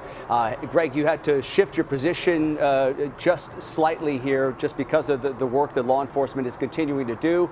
You heard, I think, just what we read, that statement that just came down from Mayor Libby Schaaf, and she says the school is now clear. Are you getting that sense in terms of what you see in terms of law enforcement activity? Yeah, Alex, we've moved about a block closer, so we're now on the 8100 block of Fontaine, as we've been referencing. That school's on the 8200 block. If I step out of the way, you can see the huge law enforcement presence that is behind me, and that is still present. Sojourner Truth, for reference, is just to the right of this SWAT vehicle that you see there. I don't know how far Alan can zoom in, but you can see how close we now are to that school. And as you can imagine, that law enforcement presence has not let up, and we don't imagine it to as this investigation continues. And certainly good news that school has been cleared and rendered safe. Certainly law enforcement has a lot of work to do to investigate now. Obviously a lot of relief from parents that no children had been injured, but obviously our hearts going out to the families of the 6 adults injured in this shooting as they continue to receive treatment at those hospitals. We've been here for about 2 hours, kept a couple of blocks away, seeing the evacuations of students out of this campus and the nearby campuses. Children as young as 2 years old from a nearby daycare. But we have been talking to parents along that way and speaking to them about what they're feeling and what they are going through in this moment. And so we'd like to play you some sound now from right when we first arrived and pulled up to this scene, as everything was still a little chaotic and officers were still arriving to this scene to do their work. So take a listen. I got a phone call from my kid's mother, and you could hear the gunshots going off as she was speaking to me. She was crying. I know it's 3 schools in one. I didn't have too much information, but I just dashed over here as soon as I could. What's going through your head, man? I was about to bum rush the police because they wouldn't. I was right there first in line. They wouldn't let me through, and I asked them, "What if it was your daughter?" You know what I'm saying? But I respected them, and they said everything was calm, at least on my daughter's side. So that made me feel a little better. You can hear the fear and the panic in that parent's voice as he waited to hear word. You can imagine just how scary that was for him to be on FaceTime with his daughter, on the phone while she was on campus, and then to hear gunshots. And that is what many parents and members of this community are enduring this afternoon. Again, likely a lot of relief tonight that Sojourner Truth School, there to the right where those officers are walking, has been deemed safe, and perhaps they release some of these officers as the investigation continues. But it does not change the fear and the sadness that all these parents felt, not only that their children were in danger, but that this is happening in their community of Oakland, as you, Alex and Heather, have been discussing, has seen so much gun violence just in the last couple of weeks, a police department that has been stretched by the number of shootings that they have responded to, and now this. And so, as this investigation continues, you can still see some parents coming to walk out of this Montessori school with children as young as 2 to 3 years old. So this entire community over here impacted by such a difficult and sad day, and not to mention that there are 6 people that remain in the hospital continuing to recover and in some cases fighting for their lives, guys. Yeah. I mean, just an absolutely sad day. And Greg, as you were speaking, all I can think about is just the trauma that all of those students, that their families, that the teachers and the staff members are experiencing and will continue to experience for the foreseeable future. One act of violence, whether it's connected to the campus, whether it's an act of violence that's sort of spilled onto that campus, it has that lasting impact on everyone who was there today. It's just tremendous. And Alex, we spoke to a parent who said just that. No matter how much we prepare, no matter how much we know our students in law enforcement are going through these active shooter drills every day, no matter how much or how often we see this on the news happening in other parts of California or around the country, it does not make it any easier. And you have to imagine the conversations that are happening at homes tonight as these children, again, some as young as 2, begin to process what happened here today, why they had to jump under their desks, why officers came to their doors with guns drawn. I mean, those are conversations that are going to happen throughout our community this evening, and obviously a difficult one. And certainly, you talk about obviously the physical damage that was done here, but certainly the emotional and mental damage for a lot of these students and staff that were here that endured so much. We spoke to some teachers who literally began teaching at these schools a week ago and said, I can't even believe this. I'm in total shock that this would happen in this new profession where I just wanted to help kids, and now they're dealing with this. Yeah, and Greg, as people start to, collect their thoughts, figure out, what happened. Obviously, police are trying to find the person responsible. And I want to go back to that gentleman that you interviewed. He said that he could hear the shots. Did he mention at all the number of rounds that he possibly heard? Heather, what he told me is he heard 7 or 8, and that was after his daughter had already heard several rounds, which is what prompted her to call him. And all he could say to me was, that didn't sound like a regular handgun. And again, this is just speculation from witnesses, and we'll let law enforcement have the official word on what weapons were used here. But again, I mean, he just said it wasn't a regular gun, and that certainly adds fear and some color to this very frightening scene. Sure. We're also hearing that from other witnesses that there were several suspected shooters. Right. So if he was hearing a number of rounds, that could also indicate some sort of potential gun battle amongst a couple of people. Yeah, as well. no, it's interesting because I wanted to circle back to that. We had one of the witnesses that we spoke with a short time ago reported seeing 5 gunmen here close to the campus, on the campus here as the gunfire was erupting here. Greg, we didn't get any level of detail from the authorities about the circumstances of exactly what led up to the shooting, did we? That's right, and we've just gotten that preliminary information, a very short news conference from OPD a short time ago, about 6 people injured. That mother was actually one that I spoke to who said she was in the parking lot there to pick up her 7th grader when she heard the gunshots, and then she believes saw up to 5 gunmen. Again, we all say this with the caveat that these are witness accounts, and we will wait for OPD and law enforcement to be the final word on this information and the details of what transpired here, but saying that she saw 5 people. And I asked her, do you think these were students? And she said, I don't know yet, but they seem to be young. So, speculation from that witness, but again, reporting from the mayor there that 6 people were injured, and all of them they believe to be adults. Yeah, those are all the dots that obviously law enforcement are trying to connect right now. And I know, Greg, that you weren't able to get really close to the campus, but have you heard from anyone whether there was actually surveillance video on the campus or any sort of cameras that might have captured any of this, aside from the children inside who started recording with their cell phones? Yeah, Heather, we don't know definitively if there are surveillance cameras here. You have to imagine, though, and again, speculating that in an area that has as many schools as it does, that perhaps there is security in place, including the use of cameras. We did speak to that mother who told us she knows that there are security guards on campus, and perhaps they played a role in this, in protecting some of these students. But she said there are security guards here in some part of this campus that houses multiple schools, but certainly that is something that law enforcement will continue to look into as they continue their investigation. And Greg, as you're speaking, we're watching the video here on the other side of the screen. This is video taken a short time ago, but it shows law enforcement officers methodically making their way through the various buildings on these different school campuses here, obviously searching for anyone suspicious, anyone who might be connected to this shooting here. Is there any reason to believe that anyone involved with this shooting remained on that campus after the fact? Yeah, at this point, Alex, if the mayor is saying that she believes the campus is clear, certainly that is the belief. But I will tell you, in our time that we've spent here, in that first hour, I mean, those are really the critical moments that my friends in law enforcement will tell you.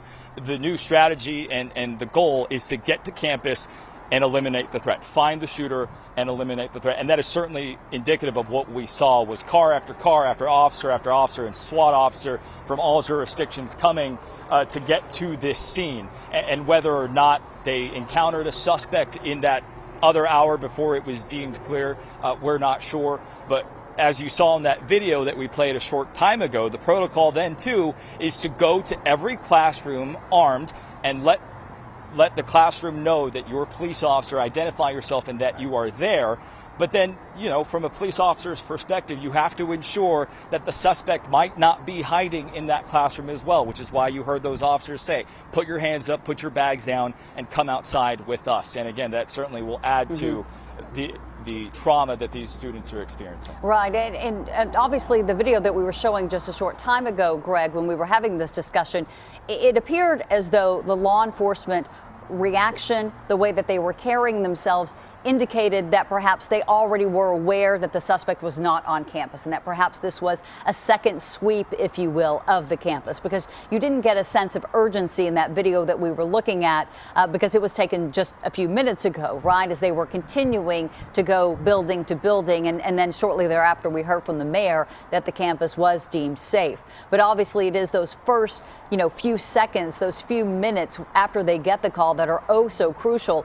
And as we take a look at some of the cell phone video captured inside the school, you can definitely see that sense of urgency by law enforcement, guns drawn, as you mentioned, talking with students, asking them if they saw anything suspicious, if they saw a gunman, and if they did, which direction. And also, I know that you can't see this, Greg, but right now our viewers at home are looking at cell phone video from inside the school, presumably taken by a student or a teacher, and you can see them crouched down underneath their desks, law enforcement approaching each door, guns drawn, as you mentioned, asking various questions to try to find the suspected shooter. Yeah, that's right, Heather. And that video came from another mother that we spoke to that said she was waiting for word from her child and that she had been on the phone with her, and then they received that video of those students crouched under the desk, huddled together, trying to be as quiet as possible as they waited for those law enforcement officers to methodically go classroom to classroom to let them know they were safe. But you can imagine the fear of being a parent and seeing that video as another law enforcement officer drives by. This has been the norm for the last 2 hours. We've seen a constant flow of local municipalities as well as some federal officers. We believe we saw some ATF agents arriving to the scene. We know that they are part of this investigation as well. Yeah, Greg, and I was going to ask you about that as well. The fact that you do have the Bureau of Alcohol, Tobacco, and Firearms involved in this investigation moving forward. What does that signal to you? Well, Alex, that tells us that they are going to be looking at how these guns were acquired, and perhaps that speaks to some of the witness sound that this may not have been a regular gun. As you know, the ATF investigates alcohol, tobacco, and firearms. How firearms acquired? Are they illegally bought? Are they illegally traded?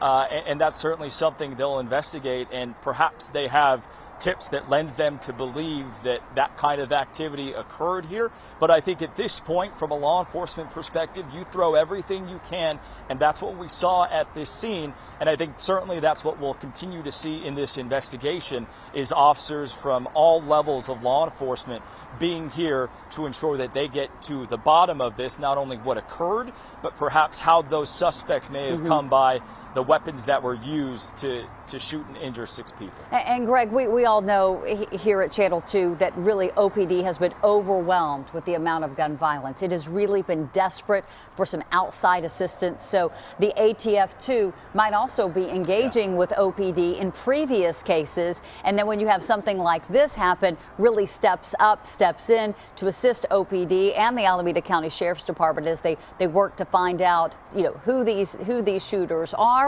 and also, as you mentioned, where they got the guns, as OPD and the city of Oakland works to try to rid the city of as many guns as possible. Yeah, and I think many of us that work with law enforcement regularly or speak to law enforcement regularly know that in this day and age there is a robust mutual aid system, and that goes across firefighters as well. But to ensure that these teams are prepared and ready to work together in an instance like this, where you have a shooting on the campus of a school, inside a school, and it rises to the occasion to bring in those resources at the state, the county, and the federal level to assist you in any way they can. And Heather, again, to hammer home the point, this is a police department in Oakland that has been stretched and strained in every sense of the word across the board for at least the last 2 weeks. Yeah, and it has been a violent and difficult week and a half or so in the city of Oakland. Just so much homicides. 9 homicides. It's so much tragedy, so much gun violence, and as you said, the department stretched thin here, and then now you have something like this unfold. Greg, we appreciate the reporting. I think we should probably recap here for everybody at home, if you might just be tuning in. There was a shooting this afternoon around 1 o'clock at Sojourner Truth Independent Study School near Interstate 580 and Keller Avenue.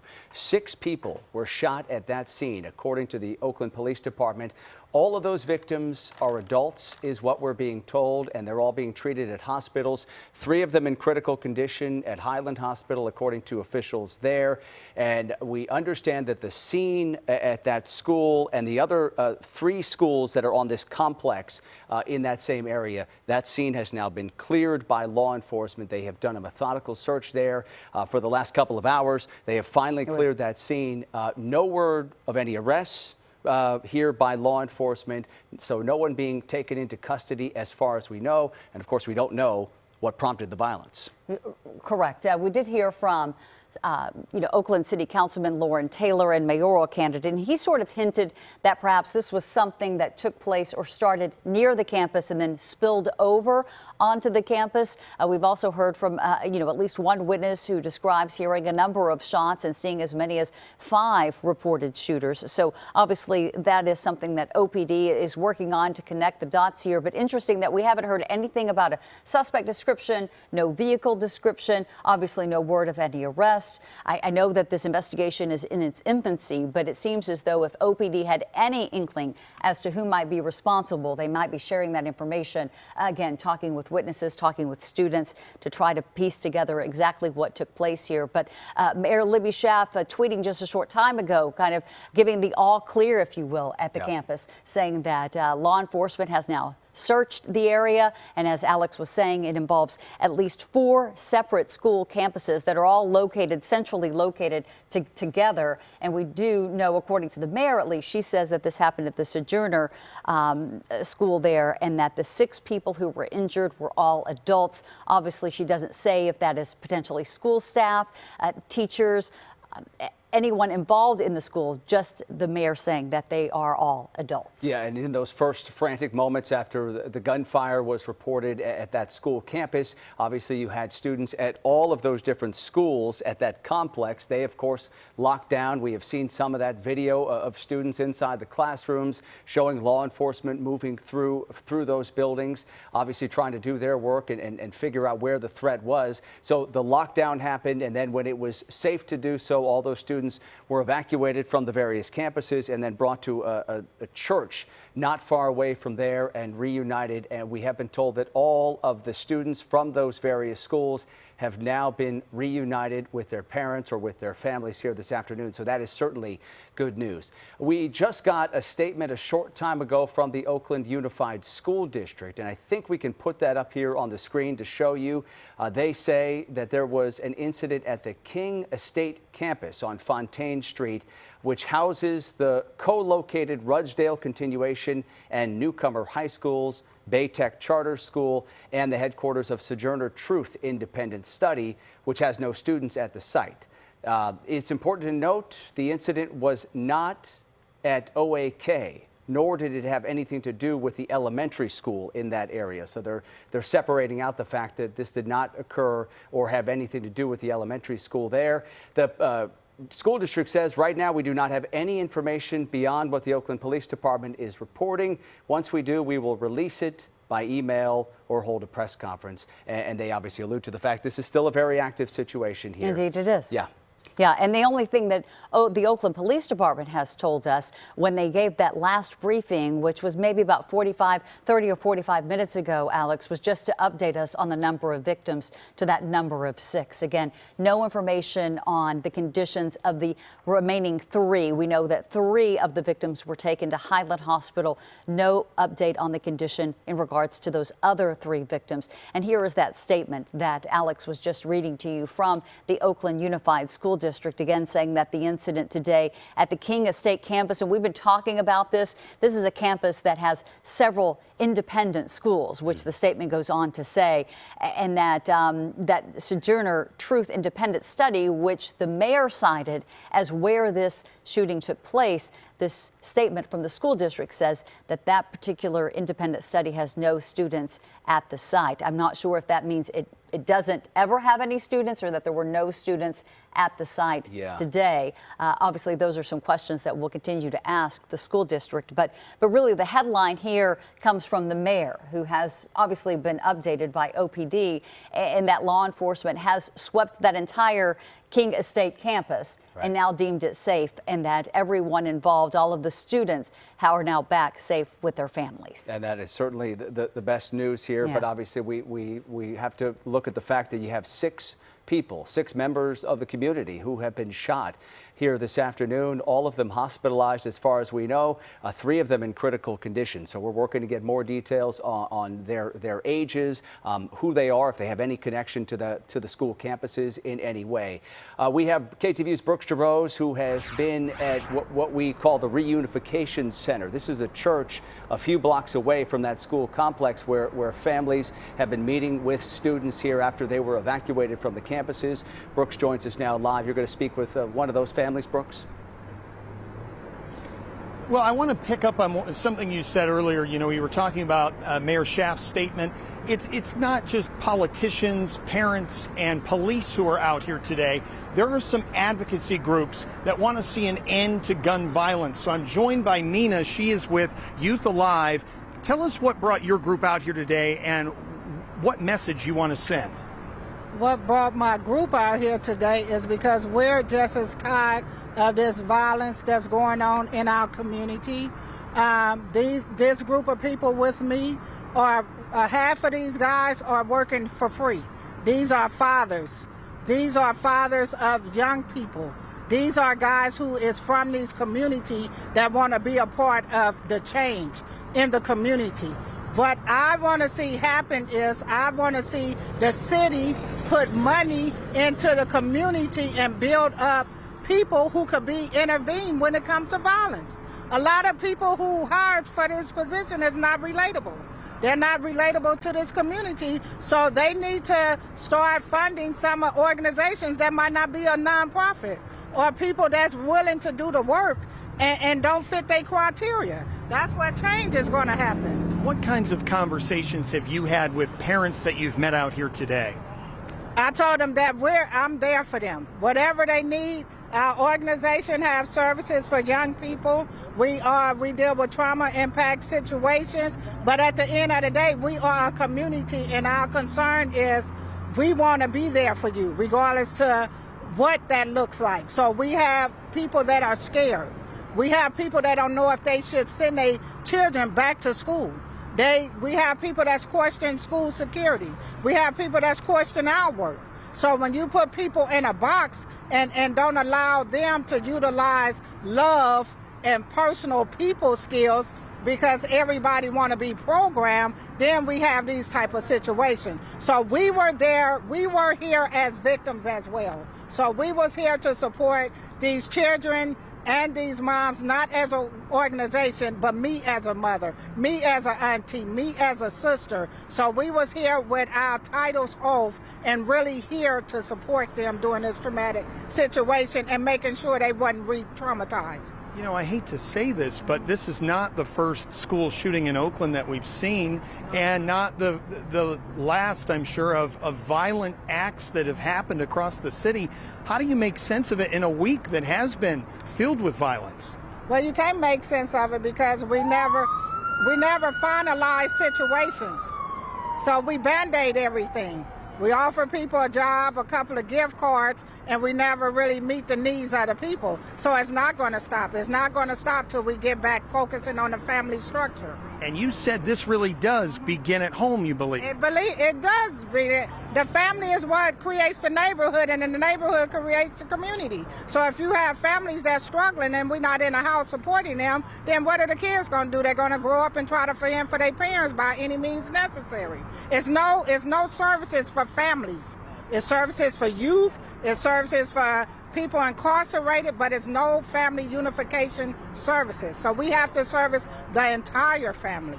I saw a lot of parents out here today, the sense of relief that they had in their faces when they saw their kids. I mean, that spoke volumes. So what do you make of it when you see that, knowing what occurred just across the street? That means that we should be getting those parents information and creating that village of support. Because, see, stuff like this happen, the kids go back to school a few days later and nobody never addressed the trauma till it triggers again. So we need to love that family and we need to support them and we need to create that community from the family who was here. They probably never spoke to each other in life, but this situation made them have to be there for each other. So we have to keep that. When we come to these scenes, we have to keep the fire ignited. When you got the call and you talked with all your guys back here, what did you say to each other? I told them to get up there and go support them families. Don't worry about the politics. Don't worry about nothing on that scene. Get up there and act like that's you in that situation. So when my team service people, I tell them to serve people like the person you wish you had. Nina, thanks so much for taking the time and also for all the work you guys do. Really appreciate it. Obviously on an unfortunate scene here with this shooting, but just a testament to the work they're trying to do to sort of uplift parents or make them feel comfortable. We saw cars and by the lines of cars coming here to pick up their kids earlier. That's since cleared out, and they've actually opened the road here on Keller Avenue to some degree, now that we know that the scene up near the school is clear and secure. Let's head it back to you guys in the studio. And Brooks, I'm just curious, that community advocate that you were just talking with, we've heard from some people who say, and in fact you said that the people you've been talking with would like to see more security on school campuses, but it was just recently that Oakland got rid of its school police. I'm wondering if that community advocate has any thoughts on that and perhaps bringing those officers back to the school campuses. I actually asked her that question off camera, and what she told me was that she believes there's a failure of leadership in Oakland, that was a bad move, that we need to have people, but also she says that you need to have counselors and other people at the school that can assist with making each and every student and faculty member feel as though they belong to the community, because they say that those are the people who don't feel part of the community that are led astray and gun violence persists. Brooks, obviously we're reporting the fact that the scene is no longer active. The school campuses have all been cleared. All the students have been reunited with their families. Obviously all of that is great news. So things have sort of stabilized, if you will, for the time being. But with that being said, where does this school community go from here? I mean, I have to imagine there's not going to be a lot of families or kids who want to come back to school tomorrow, or maybe not even the next day. You know, it's amazing to see the faces of the teachers and the administrators. It's almost like there's no emotion. They are in shock. I even asked them, are you teachers? Are you administrators? And it took them about 20 seconds, I mean, just silence, before they sort of nodded yes. And I tried to ask, what happened, or what do you make of this? And just no response at all. And I know that the principal doesn't really want anyone speaking, and to some degree I understand that, but at the same time, this is their opportunity to at least share with what not only they've experienced, but what they're feeling inside as this happens yet again in the city. Yeah, we focus a lot, as we should, on the young people, on the students. But this really does, Brooks, as you were just, talking with that community advocate, it affects the entire school community, the teachers, all of the administrators, but also the outlying community, those who live in the area. And so when something like this happens, I mean, really, it has such a tremendous effect. You both are parents, so you truly understand when you don't know where your kid is, or if you don't know if they're safe, the emotions that come to mind. And just seeing that, and seeing almost eyes, their tears welling up, or seeing the excitement of finding their kid and knowing that he or she is okay, I mean, that really says more than words could ever say. And then to think of the sort of stress that these parents go through, getting the voicemail that says there's been an incident, come pick up your child here. What do you do as you're trying to drive or get someone to pick up your child, not knowing if they're okay? It's just beyond belief. Yeah, it's hard to imagine getting a notification like that, and how you would respond. I mean, yeah, obviously your first instinct would be to get down to that school campus. And we've obviously talked with a number of parents this afternoon who did exactly that, and tried to get as close to that school as possible to find their student. Brooks, can I circle back to the notifications? You had touched on this, just the way that parents were told about the fact that there had been a shooting on campus. How did these notifications go out, and how many people say they received them? Well, a couple of parents said they received some robocalls on their cell phones that basically said exactly that. There has been an incident at school. Kids have been evacuated from the school, and here's the Reunification Center, meet at this location. Now, some of the parents I spoke with initially, this was several hours ago, shortly after this all occurred, they had said that they were unsure what was going on and what happened, and they just raced up to the school only to find law enforcement sort of swarming onto campus. Some of them were upset or felt as though there was a lack of urgency by some police officers. That being said, they all were able to reunite with their children at some point. But the notifications, the main thing that I have heard from several parents is that it was robocalls or voice messages where they would answer, and it would be a recording explaining that there had been some sort of an incident, not even explaining that it was a shooting, but then where to go to pick up their children. Yeah, I imagine the school district wants to provide as limited information as they can, as to not panic parents, right? But to give them the information that they need to at least know, hey, something has happened at the school, you need to come and get your child.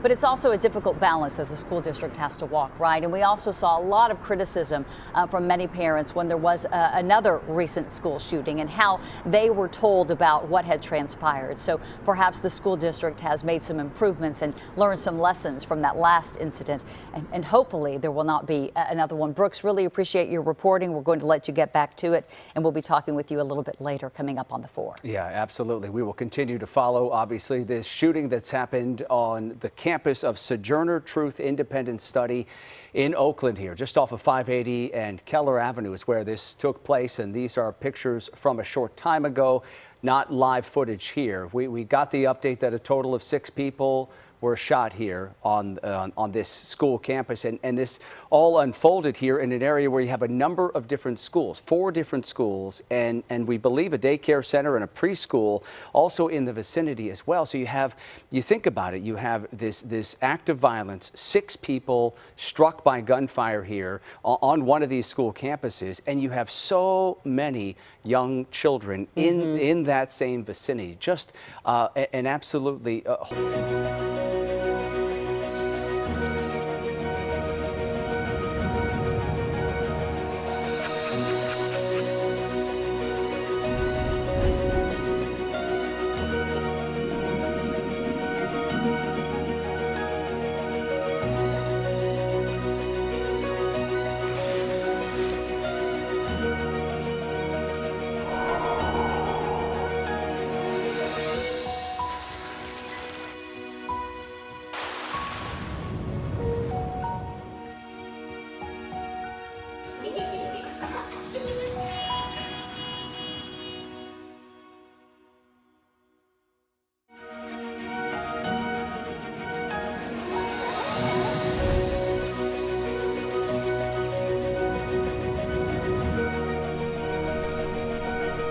deemed safe, and that all of the students have been reunified. We know that the Highland Hospital is expecting to give us an update on the conditions of those 3 people that are being treated there coming up at 4:30. So we'll have much more coverage for you coming up on the 4 when we get those additional details. But again, Oakland Mayor Libby Schaaf saying that the campus has been deemed safe. Law enforcement has gone through every building here on campus, as we have seen in some of the video, looking through closets, looking through classrooms. And again, the campus has been deemed safe, and all of those students have been reunified with their parents. All right, you have been watching our live continuing coverage of this breaking news, a shooting on a school campus in Oakland this afternoon. Right now, we want to switch over to the 4 o'clock news here on KTVU, and it starts right now.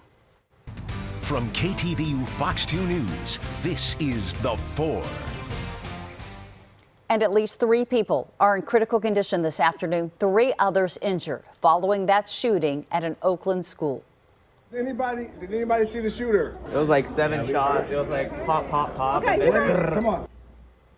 And we will hear from parents following those terrifying moments involving their children in just a moment. Welcome, everyone, to the 4 this afternoon. I'm Alex Savage. And I'm Heather Holmes. You have been watching continuing coverage of that school shooting at Oakland, and the investigation is taking place this afternoon at Sojourner Truth Independent Study in Oakland. That's right near 580 and Keller Avenue. There are 4 different schools located on this campus. And our Greg Lee joining us now live from the scene of this afternoon's shooting at that school complex. Greg, what's the latest from law enforcement?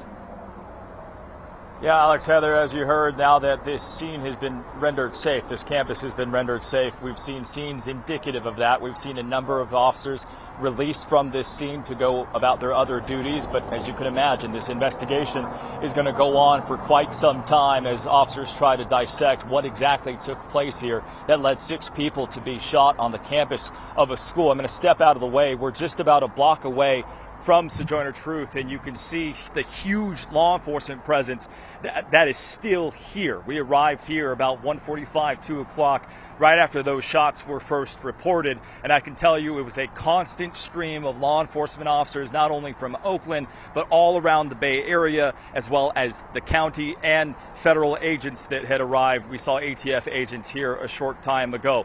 Now, we want to play some video from you from some frightening moments as officers made their way through this school, clearing each classroom methodically, and some video that was taken inside a classroom. Take a watch. Did anybody see the shooter? Did anybody hear the shooting? Do you know anything about the shooting? No, it was like 7 shots. It was like pop, pop, pop. Okay, come on. Fall out. Where did the shooting come from? Back over there. Keep your hands up. Leave bags. Leave your bags. Leave your bags. Officers with guns drawn making their way from classroom to classroom. I believe you're now seeing video that was given to us by her 7th grade daughter who was huddled underneath a desk. We've been talking a lot